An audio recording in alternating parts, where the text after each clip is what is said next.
Hi there, we're Gaz, Bex and Bonnie, our loyal Labrador. Welcome to our channel and thank you for joining us on our motorhoming adventures. On this channel we share the highs and lows of life on the road together, giving our honest reviews and sharing experiences and recommendations, from scenic campsites to hidden gems to great wildcard finds that take us by surprise, as we blend our passion for travel with helping other people realise their own van life dreams. If you like what you see, don't forget to hit that subscribe button. It costs nothing and really helps us to grow this little channel. In this episode of France, Spain and Portugal in a motorhome, we leave the extraordinary beauty and peace of the magnificent Sierra Nevada region and head back towards the coast. Try out a few off the beaten track sites, cling to the side of a mountain as a storm passes over, and spend a ridiculously fun weekend in the Marmite town of Benidorm. They say it has something for everyone, so let's find out. After a gorgeous night's sleep in the mountain air, we left Orgiva with a real desire to return to this beautiful place. We started to realise how little we got to explore local villages and towns, trails and cafes when we had limited time there. I was longing to get my Scarpa boots on and meander into the wilderness for a few hours. Anyway, we headed east and drove for about 166 kilometres along the A44 and A7, looking for a spot to pitch for the night. Sites were not answering their phones or returning emails. Unofficial airs were rammed with snowbirds who were after a cheap or free winter break. And the Guardia Urbana were moving illegal pitch-ups on. The local infrastructure just can't cope with the demand that we're putting on them in our motorhomes, campers, RVs and camper cars as we aim to explore their beautiful country. So we just had to work through it until we found somewhere decent. As Gaz drove, I tried to identify new possibilities, and after several hours of trying to find a site for the night, we finally arrived at Areas Autocaravanas Cabo de Gata in Portugal. Not far from the beach, nestled among the hundreds of miles of greenhouses, with a spa shop on the doorstep and a tapas bar just 2.5 kilometres away. The site receptionist gave us a warm and friendly welcome, although she spoke no English, and we speak very little Spanish, so once again we used the Depot app and this really helped to communicate our needs. The site was busy but had spaces available, and on the whole was very good. There were toilets and wash basins, a large social room next to reception, self-serve laundry facilities and several motorhome service points. There was also electric hookup on every pitch, and it cost around 16 to 19 euros for the night. The receptionist gave us an A4 map but pointed out that everywhere was closed until tomorrow. So we were delighted when we came across a tapas bar, Chiringuito, on the esplanade in Cabo de Gata itself, and it was open. Bonnie got to have a quick dip in the med, so we were all happy.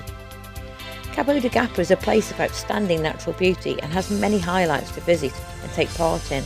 Just Google it and you'll see for yourself. Sadly for us, that's not what we saw. We saw urban decline, thousands of industrial greenhouses and pile after pile of fly tipping on the side of the salt flats that were renowned for their natural beauty. We know that Cabo de Gata has so much more to offer and to explore. We just didn't get the chance. Maybe that's a good reason to go back. We revised our plan, sent more emails, made more calls and created new lists of potential places to stay between the Costa Almeria, where we currently were, and the Costa Dorada, just south of Barcelona. The only site that responded was a relatively new site on the outskirts of Benidorm. We hadn't really planned on going back there, but hey, we just wanted a site somewhere where we could have a walk, have a drink, have some food, have a hot shower and just relax for a few days before we hit the road again. We headed 184 kilometres northeast on the A7 to Tentagora, which is 5 kilometres west of Cartagena, and stayed at the area park in Benzel. We arrived in the middle of a storm and were grateful that the warden could accommodate us. So we battened down the hatches, had a hot shower and settled down for the night with a DVD.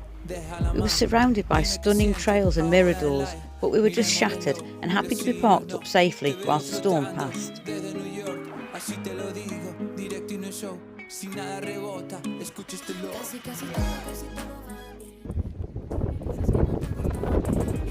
Good morning and welcome to Camping Benzel at Tentagora. Andorra, which is 5 kilometres west of Cartagena.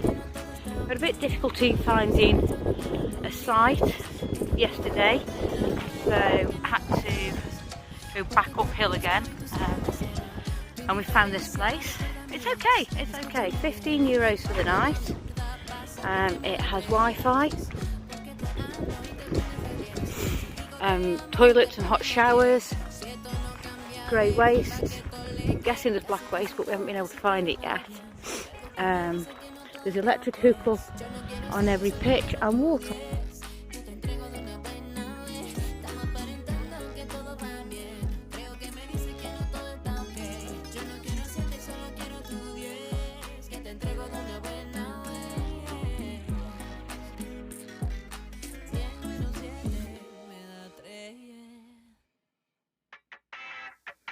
As the storm passed, it became safe to move on again, and we headed 177 kilometres northeast along the A7 and the AP7 to Camping La Media Lagoa, situated on the CV 753 on the outskirts of Benidorm.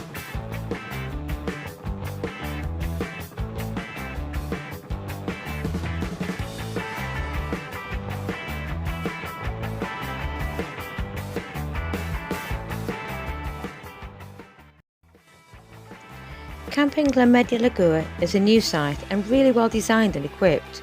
We'll have a little bit more of a look shortly. But first of all, let's have a look at Benidorm itself. Once we'd settled in and had a bite to eat, we decided to explore the area and walk into Benidorm. On the map it's about 4 kilometres to the Levante beach, but it really didn't feel like that. The pavements are flat and well maintained, but if you'd rather you can catch a bus at the park gates or ask reception to call a taxi for you. We walked and talked for hours, wandering from shop to shop, bar to bar and tapas to tapas, especially in Tapas Alley, which was bustling with tourists from every part of the world. Spain has a huge amount of international tourists each year, and the tourist industry in Benidorm alone generates about 16 billion euros a year. Not bad for a town that was just a tiny fishing village less than 60 years ago. After what felt like weeks of one-night stays, and more often than not cold showers, it was a joy to stretch our legs, eat every kind of food you could imagine, watch the world go by with a glass of something cold in our hands, and have a swim in the indoor pool at the side. No one else seemed to bother because the heating system wasn't fully functioning yet, but it was gorgeous and fresh. We had it all to ourselves as the sun set.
La Media Lagoa opened on the 15th of September 2023 and is Benidorm's newest campsite.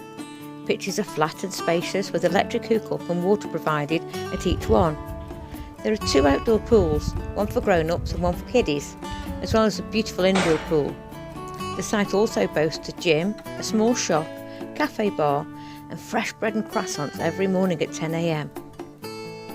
After 3 nights here, we were well and truly rested, fed, showered and energised for the next phase of our adventure, where we start to head inland again, explore a bit more of Spanish history and culture.